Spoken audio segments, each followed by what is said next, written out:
What's up, everybody? Today, I'm going to show you how I bought this exact building right here and increased the value by $2 million within 60 days. So come on, I'm going to show you the inside of the property.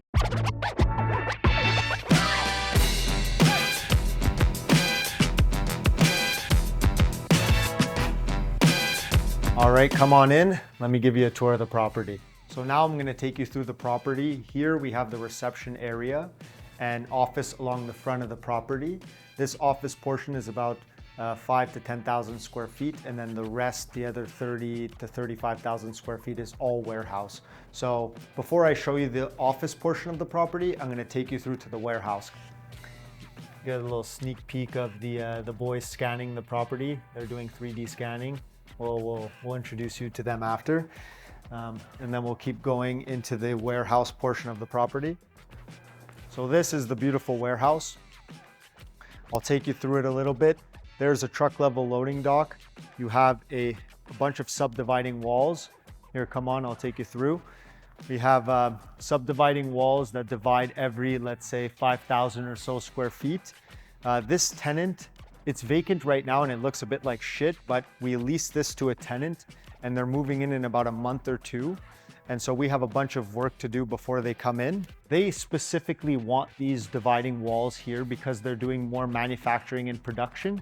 So they might use this portion for warehousing and distribution, that portion to manufacture one product, the next portion to manufacture a different product. If it was up to us, we would demolish all these subdividing walls and keep it just open warehouse, similar to how a Costco looks or a Sam's Club looks. So I'll keep going here. You're gonna see another truck level loading dock over here behind this wall. You'll see it in a second.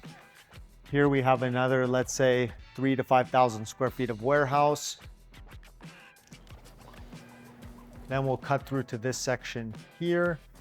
And I'll start explaining to you guys a bit about how we added value to this property. We were able to add about $2 to $2.5 million of value in this property before we even officially acquired it and paid for it. During due diligence, we were looking at this property as if it was going to be vacant once we closed on it. The vendor was occupying this space here that's vacant. It's about 20,000 square feet, and he sold his business and he was going to leave once we closed on the property. On that side where that tenant occupies, it's another 20,000 square feet or so, and that tenant, their lease was up when we were going to close and acquire the property. But during due diligence, we ended up speaking with that tenant, finding out they wanted to renew their lease for another 5 years. And so during due diligence, we renegotiated that lease. And so we ended up renegotiating the lease with him for another 5 years at market. So now we were looking at it like, okay, only half the property is going to be vacant on closing, and the other half, we already released it at market rent. So we already substantially increased the value of the property just doing that.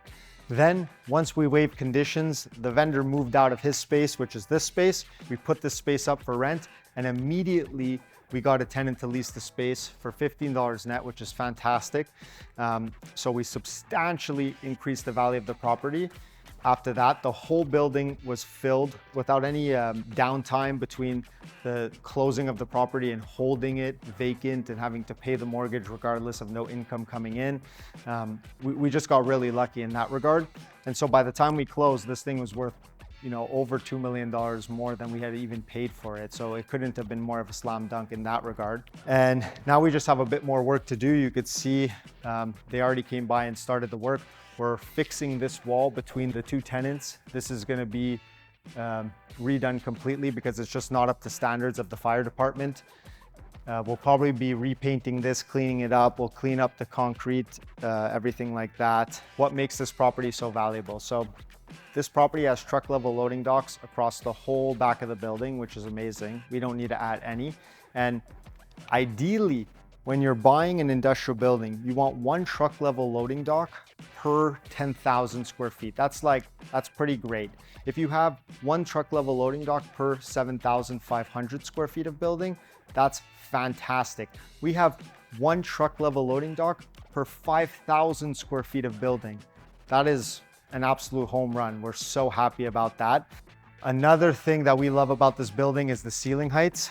This thing is about 20 feet clear up to the red beams up top there, not to the ceiling. And the reason is because you can't have your racking higher than the clear height of the property. So, things that are below 18 feet clear, they'll still sell. They'll sell for significantly less per square foot on the building than they would if they were 18 feet clear or above. Obviously, the higher the ceilings, the better. But for this specific product, it's a small industrial building, about 40,000 square feet. So you're going to be leasing to tenants that are taking like 20,000 square feet of building or less. So they don't really need super, super high ceilings. So we're happy with this. Another thing that makes this property so amazing is that when it was built, it was made to be subdivided up to 9 times, meaning we could subdivide the property in units of 4,500 square feet 9 times, and each of those units would already be separately metered. Now I'll take you through to the office portion of the building. You want a maximum of 10% office and the rest 90% warehouse. For warehousing and distribution, you don't have that many employees here, so you don't need as much parking in the front of the building, and you don't need as much office space. So let me take you through to the office portion of the property. All right, so now I'm going to take you through the office portion of the building.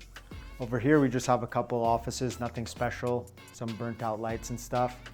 And right behind, you're going to start seeing some more offices. Right here, we have a broken vending machine over there that you probably just saw. A couple more offices. Then we have the cafeteria space over here. And something super interesting about industrial, and it's why I love it the most, is that the tenant is responsible for all the expenses and improvements to the property once they're leasing the property. So for this office, it looks ugly, it looks bad, but it's not our responsibility to renovate this for the tenant at all, okay? We'll obviously change the lights and stuff because a lot of lights are burnt out and a lot of things are, broken, let's say. We'll fix everything that's broken and clean it up, but they'll change the carpet, they'll renovate the offices, they'll repaint everything. We are not responsible for any expenses of the property. Again, I'll show you a bunch of these offices along here. And then we get towards the front of the building again, where we started this whole thing. You'll see a couple more offices in the conference room. Got this office right here, we got the conference room, and then we're back where we started. And so just to finish touching up on that, I love industrial leases. We focus on industrial acquisitions because of net leases. And that means that the tenant is responsible for all expenses. And I'm talking all expenses: landscaping, taxes, insurance, maintenance, plumbing, any issues, any expense increases, no matter what it is on the property, we bill that all back to the tenant. And that's why industrial is the best asset class ever. Hi, I'm NICO. Hi, my name is Luca. And this is the state-of-the-art scanner that we've been using to take virtual tours of industrial buildings like this one. We're also going to be doing all asset classes, including commercial, residential, industrial. So we're actually just starting off the business, so stay tuned for big projects. Thank you for watching. I hope you enjoyed the content. If you want to see more episodes like this, leave a comment down below. And don't forget to like the video, subscribe. It really helps the channel out. And if you want to watch some of our podcast episodes, you can click one right here or here and watch full episodes right there. Hope you guys enjoy.